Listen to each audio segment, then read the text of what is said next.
جو شخص حد سے نکل جائے اور اپنے پروردگار کی آیتوں پر ایمان نہ لائے ہم اس کو ایسا ہی بدلہ دیتے ہیں، اور آخرت کا عذاب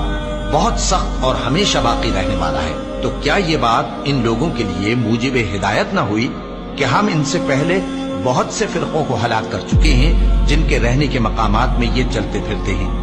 عقل والوں کے لیے اس میں بہت سی نشانیاں ہیں، اور اگر ایک بات تمہارے پروردگار کی طرف سے پہلے صادر اور جزائے اعمال کے لیے ایک میعاد مقرر نہ ہو چکی ہوتی تو نزول عذاب لازم ہو جاتا۔ بس جو کچھ یہ بکواس کرتے ہیں اس پر صبر کرو، اور سورج کے نکلنے سے پہلے اور اس کے غروب ہونے سے پہلے اپنے پروردگار کی تسبیح و تحمید کیا کرو، اور رات کی کچھ گھڑیوں میں بھی اس کی تسبیح کیا کرو، اور دن کے مختلف اوقات یعنی دوپہر کے وقت بھی، تاکہ تم خوش ہو جاؤ۔